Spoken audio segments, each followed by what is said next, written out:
안녕하세요. 안녕하세요. 반갑습니다. 좀 어수선하긴 하지만은 3기 강의 시작하도록 하겠습니다. 오랜만이네요. 반갑고요. 이제 좀 앉아 주시죠, 다들. 뭐 여러분들 잘 알고 있겠지만은 그 며칠 전에 그 1차 합격자 발표가 있었지 않습니까? 잖아요. 저는 뭐 사실 개인적으로 약간 표현을 어떻게 해야 될지 모르겠는데 좀 놀랐어요. 예. 많이 놀랐고 합격률이 22%라고 그러니까 많이 떨어졌더라고요. 뭐 강의 들으시는 분들 중에도 1차 떨어지신 분들이 참 많고, 근데 보면은 그분들한테는 참 안타까운 위로의 말을 전해야겠지만은 어쨌든 2차 준비하시는 분들한테는 그분들이 듣기에는 좀 서운한 얘기일 수도 있지만은 기회입니다. 그렇지 않습니까? 그 떨어지신 분들 중에는 뭐 우리가 소위 헌동이라고 부르는 3년차 분들, 실력자분들이 상당히 많아요. 떨어지신 분들은. 그러니까 2차를 이번에 보시는 분들은 실력자분들이 본의 아니게 경쟁 상대에서 사라진 거란 말이에요. 제가 아는 몇몇 실력자분도 헌동에서 떨어지신 분들이 꽤 되거든요. 그래서 여러분들한테는 올해 2차 시험 보는 데 있어서 조금 강한 경쟁 상대들이 많이 사라졌기 때문에 유리한 고지를 점했다라고 생각을 하시고, 근데 그 기회를 잘 활용을 해야죠. 기회를 잘 활용해야 되니까 열심히 했으면 좋겠습니다. 이번에 합격자가 한 2,000명 조금 넘더라고요. 그러면은 작년이나 재작년에 비하면은 2차 응시자가 월등히 적을 거 아닙니까? 그렇잖아요. 그건 틀림없는 사실이잖아요. 그건 틀림없는 사실이기 때문에 여러분들 그래도 좀 수월하지 않을까라는 생각이 들어요. 예년보다는. 그리고 이제 3기를 시작했으니까 이제 마지막 트레이닝을 해야 되는데 뭐 여러분들이 알아주라고 하는 얘기는 아니고요. 뭐 그런 건 다 필요 없고요. 개인적으로 3기를 정말 준비를 많이 했거든요. 뭐 여러분들 아시겠지만 제가 투잡러잖아요. 투잡러인데 여러분들이 믿거나 말거나 일주일에 노동을 하는 시간이 제가 요즘에 좀 세보니까 한 80시간 이상 노동을 하고 있는 것 같더라고요. 뭐 강의 포함해서 정말 이러다가 내가 죽지 않을까 싶을 정도, 의문스러울 정도로 많은 노동을 하고 있는데 그 중에 꽤 많은 시간을 이 강의에 투자를 했어요. 어떻게 하면은 조금 더 높은 수준의 트레이닝이 가능할까? 그래서 2기까지 잘 따라오셨던 분들은 좀 더 한층 더 높은 단계로 나아갈 수 있을 것 같다라는 생각이 듭니다. 그래서 열심히 여러분들 잘 따라와 주셨으면 좋겠고요. 그리고 제가 해마다 3기가 되면은 하는 말인데 사실 여러분들 중에 일부는 이런 얘기가 좀 물릴 수가 있어요. 네. 여러분들 요즘에 취업도 어렵고 수명 길어지고 먹고 사는 거 참 소중하지 않습니까? 가장 기본적인 문제잖아요. 먹고 사는 거. 근데 이 시험 보는 게 먹고 살라고 시험 보는 거란 말이에요. 이거 합격한다라고 해서 여러분들이 뭐 100억짜리 빌딩 생기는 거 아니에요. 근데 먹고 살라고 하는 건데 그게 여러분들 정말 소중하다면은 여러분들 매일 하루도 거르지 말고 1분씩 기도하십시오. 여러분들 이미 저를 오래 보신 분들은 아시겠지만 제가 무슨 여러분들 종교 목적으로 이런 말 하는 거 아니라는 거 이미 아실 거예요. 저 종교도 없는 사람이고 여러분들 살면서 인생의 기회가 몇 번 온다고 그러지 않습니까? 인생 기회 몇 번 온다라고 하는데 그게 뭐 인생의 기회가 여러분들 사는 80년, 90년 동안 한 대여섯 번밖에 안 온다라고 한다면은 그 기회 한 번 행운을 요 시험에 합격하게 해달라고 여러분들 기도를 하세요. 여러분들 저를 보시면 아시겠지만은 저 되게 나부랭이 같은 사람이거든요. 되게 별거 아니고 형편없는 사람인데 그래도 이 시험에 합격해서 그나마 밥 먹고 사는 거란 말이에요. 제가 처음에도 얘기했지만 정말 괜찮은 자격증이에요. 제가 갖고 있고 실제로 활용을 해봐서 그걸 느끼고 있단 말이에요. 정말 괜찮은 자격증이기 때문에 여러분들 적어도 여러분들이 나중에 일할 수 없을 때까지 여러분들의 생계를 책임져줄 괜찮은 자격증이니까 여러분들 인생의 기회 한 번은 이 시험을 합격할 수 있게 도와달라고 그렇게 하루에 매일 빼놓지 않고 1분씩 기도를 하십시오. 알겠죠? 제가 지난주에 마침 또 주말 강의가 없지 않습니까? 합격하신 분들 또 몇십 명 모여가지고 또 오랜만에 또 술 한잔 진탕 마셨어요. 근데 사실 몇십 명 모이면 돈 무지하게 깨지죠. 근데 뭐 저는 생각이 없는 놈이라 뭐 돈 생각 안 하고 술 진탕 마셨거든요. 근데 합격하신 분들 중에 진짜 거짓말이 아니고요. 단 한 분도 기도하지 않은 분이 없어요. 왜냐하면 저는 매년 이 얘기를 하거든요. 기도하라고. 꼭 기도하시고요.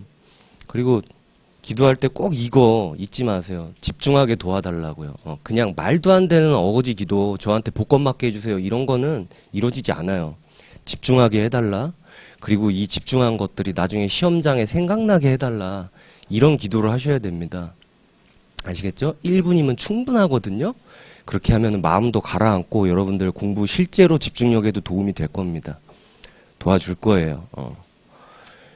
간혹 보면은 성격이 굉장히 중간적이고 약간 합격하신 노무사님들 중에는 되게 약간 저 친구는 날라리 같다 라고 하는 느낌 나는 친구들도 있어요. 근데 그런 친구들조차도 하루에 1분씩 기도하는 걸 거르지 않았다라고 합니다. 그러니까 여러분들도 꼭 그렇게 하십시오. 아시겠죠? 크게 바라지 않아요. 딱 1분이면 됩니다. 아무튼 각설하고요. 각설하고 진도를 나가야 되는데 제가 2기 때도 그랬지만은요. 여러분들 교재에 필요한 거는 그때그때 필요할 때 발췌해서 좀 설명을 해드릴 테니까 연기 1기 때 배웠던 내용들은 여러분들이 스스로 보시고 저는 또 제 나름대로의 여러분들 트레이닝 과정을 진행을 할게요. 여러분들 오늘 예시답안을 보세요. 오늘 거 예시답안을 보시면요.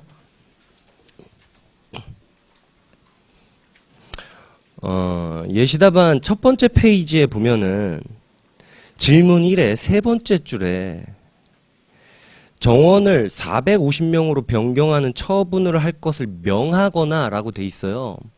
이 명하는 판결을 무슨 판결이라고 하죠? 이행 판결이라고 하죠. 이 이행 판결을 구하고 있으니까 뭘 지금 요구하고 있는 거예요, 법원에. 이행 소송 요구하고 있는 거죠. 그 다음에 법원이 직접 A사에 대하여 450명으로 변경하는 판결. 법원이 판결로 직접 처분을 변경을 해버려요. 여러분들 그 법학에서 변동을 뭐뭐뭐를 합친 걸 변동이라고 하죠. 발생, 변경, 소멸 이걸 합친 걸 변동이라고 하죠. 이 법률 관계를 변동시키는 힘을 세 글자라고 뭐라고 하죠? 형성력이죠. 이 형성력이 있는 판결을 달라라고 하고 있단 말이에요. 그죠? 형성소송이 가능하냐라고 묻는 거죠. 그죠? 그래서 이행소송과 형성소송이 가능하냐를 묻고 있는 겁니다. 거기에 모든 핵심적인 내용이 그 셋째 줄에 다 들어있어요. 나머지는 알고 보면 필요도 없는 내용입니다. 그냥 페이크죠. 그죠? 나머지는 그냥 페이크고요. 그래서 이 두 번째 페이지를 넘어가 보면은 학설이 이제 긍정설과 부정설과 그 다음에 절충설이 등장하는데 절충설은 여러분들 일사회다 요걸로 암기해서 여러분들 쓰면 된다라고 했었고 우리 대법원은 의무이행소송이나 적극적 형성소송을 인정하지 않는다라는 것도 이미 알고 계실 겁니다. 그죠? 그래서 여러분들이 문제에서 이행소송과 적극적 형성소송을 구하는 게 가능하냐 이것만 캐치했으면 나머지는 다 쓸모없는 질문이고 바로 풀 수 있는 겁니다. 그쵸? 근데 야 이거 문제가 쉬워도 너무 쉬운 거 아니냐라고 생각하실 수 있잖아요. 근데 첫 주차만 쉬운 거고요. 그 다음부터는 점점 어려워질 겁니다. 왜냐면 쉬운 것만 내는 게 장땡은 아닌 것 같다라는 생각이 들어서요. 여러분들한테 상당히 부담스러운 문제들이 좀 앞으로 등장을 하게 될 겁니다. 그래서요, 틀려보세요. 틀려보시면은 괜찮은 경험입니다. 문제 풀고 틀리는 거. 자, 그래서 나머지는 여러분들이 읽으시고요. 자, 3페이지로 가시면은 3페이지. 만약 B가 이 사건 신청에 따라 정원을 450명으로 하는 처분을 하였고 해당 처분에 대하여 C가 이의 신청을 하여 B는 위 처분을 430으로 변경하는 후속 처분을 하였다면 C가 후속 처분을 취소 소송으로 다툴 소외이익이 있는지 논하시오 라고 돼 있는데 뭐 답안 포맷이야 너무 뻔하죠. 그죠? 답안 포맷이야 너무 뻔한데 소외이익을 물어보는 거죠. 자, 그러면은 형아들 한번 머릿속으로 리뷰를 해보세요. 자, 소외이익 문제가 나왔다라고 하면 첫 번째, 일단 소외이익이 뭔지를 써야겠죠. 그잖아요. 근데 소외이익은 소송 요건이잖아요. 그러니까 법원의 직권조서 사항이잖아요. 그죠? 직권조서 사항이고, 이게 불비시 부적법한 소송으로 각하 판결을 받게 된다라고 하는 그 소외이익이 뭔지에 관한 의의가 나와 있겠죠. 그런 다음에 소외이익을 떠올리면은 제일 먼저 떠오르는 게 의의 다음에 12조 2문이 도대체 뭐냐. 그죠? 소멸된 뒤에도 회복할 수 있는 법률상 이익이 있는 경우 또한 같다. 이렇게 돼 있단 말이에요, 조문에. 그죠? 그러면 표제가 원고적격이라고 돼 있단 말이죠, 우리 조문은. 그러니까 이게 과연 원고적격이냐, 소외이익에 관한 조문이냐, 정확히는 협의의 소이익에 관한 조문이냐인데 판례는 협의의 소이익에 관한 조문으로 보고 있다라는 거죠. 자, 근데 또 생각이 이렇게 꼬리에 꼬리를 물고 나오면서 꼬리에 꼬리를 물면 암기할 필요가 없어져요. 한번 생각을 해보세요. 자, 취소 소송은 근본적으로 없애는 소송입니다. 맞죠? 근본적으로 없애버리는 소송이란 말이에요. 그걸 멋지게 얘기하면 취소인 거죠. 수준 낮게 얘기하면 없애버리는 거고. 그죠? 근데 소멸된 뒤에도 이미 없어졌어요. 근데 소송을 계속하고 있단 말이죠. 없앨 게 없는데. 그죠? 이 소송을 계속하고 있으면 이 정체성이 뭐냐가 또 문제가 되는 거죠. 그래서 거기에서 여전히 형성소송이다라고 하는 견해가 있고, 아니다, 이미 없어진 걸 뭘 어떻게 없애냐. 이거는 과거의 처분, 이미 없어진 그 처분이 위법하다라는 걸 확인해달라고 하는 확인소송이다라고 하는 견해가 있죠. 근데 어차피 판례는 없으니까 저는 그냥 확인소송이다라고 하고 있는 거고, 그 다음에 아까 조문에 보면은 회복되는 법률상 이익이라는 표현이 등장하고 있단 말이에요. 그 법률상 이익이 일문과 같은 건가, 혹은 다른 건가, 즉 더 넓은 건가. 거기에서 뭐 학설 여러 가지 있죠. 뭐 인격적 이익을 포함한다, 정신적 이익을 포함한다, 정치적 이익을 포함한다, 경제적 이익을 포함한다. 다양한 학설이 있지만은 사실 그런 거는 그냥 지금까지 얘기했던 것들은 전부 다 전시용으로 쓰는데 불과합니다. 그죠? 거기까지는 여러분들이 기본방으로 그냥 전시용으로 조금씩 쓰는 거예요. 뭔 말인지 알겠죠? 자, 근데 이 문제로 돌아가면은, 자, 이 430명 거를 취소해버리면은 결국에는 경쟁자가 몇 명을 태울 수 있게 됩니까? 배에. 450명을 태울 수 있게 되죠. 그러면은 다시 이 소외이익의 근본적인 정의가 뭔지로 돌아가게 되는데, 이 소외이익은 본안 판단을 받을 필요성이라고 하는데 좀 더 멋진 말로 무슨 쓸모가 있냐 이 얘기잖아요. 너한테 뭔 도움이 되냐라는 건데, 이 430명을 취소하게 되면은 450명으로 돌아가게 되죠. 그러면은 원고한테 불리해진단 말이에요. 원고한테 아무짝에도 쓸모가 없단 말이죠. 경쟁자가 배를 더 많이 태울 수 있다면 원고한테 불리한 거 아닙니까? 경쟁자한테는 유리한 거고, 그죠? 그렇기 때문에 원고한테는 아무런 쓸모짜기가 없기 때문에 소외이익이 없다라는 거죠. 이거는 실제로 요 사건에서 드러난 법리입니다. 아까 전에 의무이행 소송, 적극적 형성 소송은 제가 픽션으로 가미한 거고, 이 사건에서 소외이익은 실제로 쟁점이 됐었어요. 그쵸? 기억하시죠? 그걸 그대로 낸 겁니다. 물론 숫자는 다릅니다. 이 사건에서는 394명인가 3명이 등장하는데, 사실 출제자가 그거 바꾸는 거는 자기 맘 아니에요? 그죠? 394명을 반드시 지켜야 되는 건 아니잖아요. 그래서 그냥 제 임의대로 숫자를 바꾼 거에 불과한 거고, 원리는 동일합니다. 됐죠? 자, 그런 다음에 넘어가세요.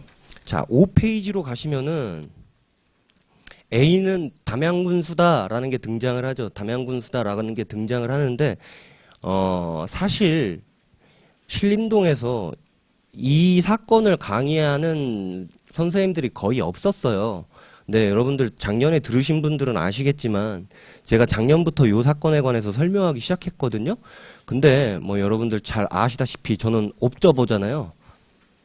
알고 계시죠? 옵저버고 저는 나쁘게 말하면 염탐꾼인데 작년에 제가 이거를 강의를 하고 문제로 낸 이후에 올해 거를 제 노동시간 80시간 중에는 염탐 시간도 포함되어 있습니다. 사실 어마어마한 시간이 걸리거든요. 그걸 다 검토하는데 뭐 1분에 하나씩 처리되는 게 아니에요. 어마어마하게 많은 걸 검토했는데 제가 이거를 하고 난 뒤에 신림동의 모든 분들께서 이게 들어오고 있더라고요. 요게 들어오고 있는데 그러면 너는 남의 거 안 땡겨다 써? 땡겨다 씁니다. 그러니까 제 것도 다른 분들이 땡겨다 쓰고 다른 분들 것도 제가 땡겨다 쓰기 때문에 사실 거의 내용이 평준화되어 있는 그런 상황이에요. 평준화되어 있는 그런 상황인데 요건 여러분들 제가 몇 번 설명을 했기 때문에 알 겁니다. 여기 행정청 군수가 있고요. 행정청 군수가 있고 시공업체 선정을 합니다. 시공업체 선정을 합니다. 시공업체 선정을 하는데 여기 A라는 업체가 시공업체로 선정이 되면은 여기 농가가 얘랑 계약을 하게 되면 행정청이 보조금을 지급해주는 이런 구조죠. 그죠? 그러니까 이 농가는 여기 있는 이 시공업체 선정된 그런 업체랑만 계약할 확률이 거의 99%입니다. 이 보조금을 포기하고 선정 안 된 업체랑 계약할 확률은 거의 없어요. 아주 바보가 아닌 한. 그죠? 그래서 이 시공업체 선정에서 많은 업체들이 참여를 했는데 뭐 거기에서 사업이 여러 개입니다. 기억사업, 니은사업, 디귿사업, 리을사업, 뭐 미음사업, 뭐 제 사업 이름 다 기억 못합니다. 잘 아시겠지만은 사업 이름 다 기억 못하는데 여기에 뭐 갑이라는 업체가 여기에 신청을 하고 물론 을이라는 업체도 신청을 했겠죠. 그죠? 다양한 업체들이 니은, 디귿, 리을, 미음에 쭉 신청을 했는데 여기에 선정 결과를 이제 공고를 하죠. 그래서 이 사건에서 첫 번째 이게 처분이냐 요게 쟁점이 됐었고 그 다음에 두 번째 원고 적격이 쟁점이 됐었던 사건입니다. 원고 적격이 쟁점이 됐었던 사건이에요. 기억나시죠? 자, 근데 여기에서 문제를 읽어보면 몇 점인지 기억 안 나는데 몇 점이냐? 70점 이상이면은 70점만 넘어가면은 무조건 시공업체로 선정되는 경원자랑 비슷하지만 경원자가 아닌 그런 사건입니다. 경원자랑 비슷해 보이지만 너도 나도 신청을 하니까. 됐죠? 자, 근데 판례는 이 선정 결과 공고가 처분이 맞다라고 합니다. 선정 결과 공고가 처분이 맞는데 왜냐면은 여기에서 선정되면은 굉장한 이익이 발생을 해요.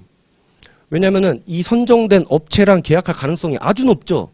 그러니까 굉장한 이익이 발생을 합니다.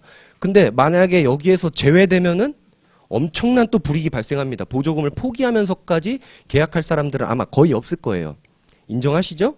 그러니까 굉장한 불이익이 발생을 하는데 이걸 다툴 수 없도록 한다면 굉장한 불합리가 발생을 하죠. 그래서 판례는 요걸 처분이다라고 합니다. 됐죠? 자, 이 컨텐츠가 어디 있냐면요. 7페이지로 와보세요.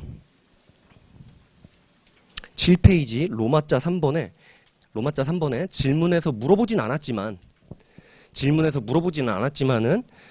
로마자 3번에 아라비아 1번에 이 사건 선정 결과 공고가 왜 처분인지를 먼저 설명을 해놨습니다. 그냥 같이 학습시키려고 써놨어요.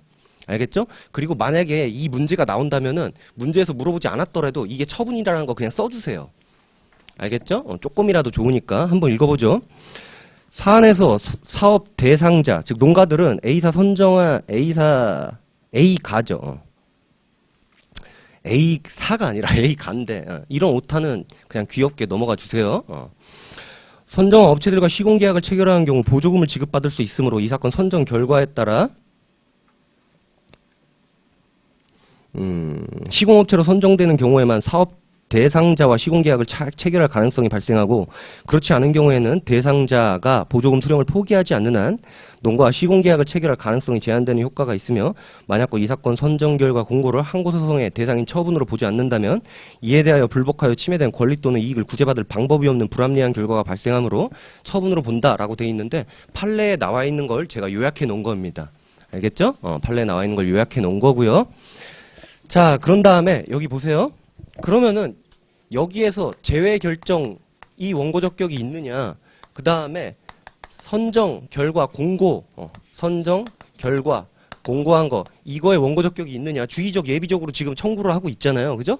근데 이 제외된 거는 일단 처분이죠. 자, 제외된 거 아니. 자, 봐봐요. 이 선정 결과 공고 자체가 처분이죠. 근데 제외되었다는 거는 갑을 제외되었다라는 거는 이 갑은 이 선정 결과 공고에서 제외한 거 있잖아요. 이거는 직접 상대방이지 않습니까? 직접 상대방이니까 그냥 원고 적격 인정됩니다. 판례도 요거 그냥 한 줄 처리하고 있습니다. 선정 결과 공고 자체가 처분이잖아요. 근데 이 제외된 거는 처분의 직접 상대방 아닙니까? 그러니까는 직접 상대방으로서 그냥 원고 적격 인정. 판례도 한 줄 처리하고 있는 거고요. 바로 원고 적격 도출됩니다. 됐죠? 근데 여기에서 문제는 뭐냐면은 얘가 갑이 여기에서 혹시 갑이 아니어도 그냥 넘어가 주십시오. 제가 뭐라고 했는지 기억이 안 납니다. 갑이 제외된 거는 그렇다 치자고요. 직접 상대방이니까. 근데 얘가 된 거, 혹은 여기에서 된 거, 여기에서 된 거, 여기에서 된 거, 여기에서 된 거, 얘네들까지 다 다퉈야 되냐? 라는 건데, 만약에 경원자면 다툴 수 있을지도 모르죠. 그죠? 경원자면은.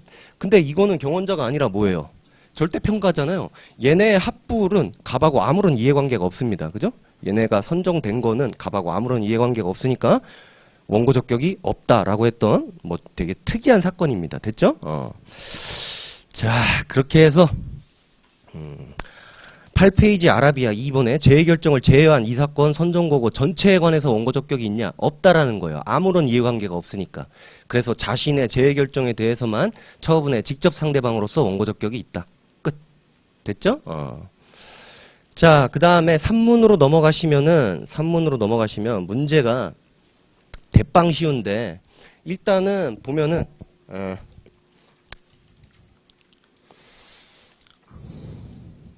이 사건 처분을 취소해달라고 하고 있어요. 자, 대상이 이 사건 처분입니다. 됐죠? 중요한 건 뭐가 아니라는 거예요. 재결이 아니라는 거죠. 그죠? 자, 그러면 여러분들 피고는 누구 따라가야 돼요? 피고는 누구 따라갑니까? 예. 여기 있는 요거 대상 따라가야 되는 거죠? 그러니까 누가 들어와야 돼요? A가 들어와야 되죠? 맞습니까? A가 들어와야 되는 거고. 자, 그 다음에 여기 보시면은 중앙행정기관이 등장을 하지 않습니까? 중앙행정기관이 등장을 하니까 여러분 피고적격 1항에 보면은 피고적격 1항이란다. 강의를 오랜만에 해서 꼬이네요. 구조 1항에 보면은 피고행정청 소재지죠? 나와바리 거기다 제기를 해야 되잖아요. 그러니까는 여기 소재지가 어딥니까? 내가 기억이 안 나는데. 세종시에요? 그럼 대전지법이 토지 관할을 갖고 있죠. 그죠? 근데 이 항에 보면은 특별재판적이 있지 않습니까? 특별재판적이 있는데 중앙행정기관의 경우에는 어디도 가능합니까? 서울 행정법원도 가능하죠. 근데 이건 서로 배척하는 관계가 아닙니다. 여기다 해도 되고 여기다 해도 되는 거죠. 맞습니까? 관할 위반은 없다라는 거죠. 그 다음에 지금 피고를 잘못 골랐으니까 근데 사실 좀 아쉽습니다.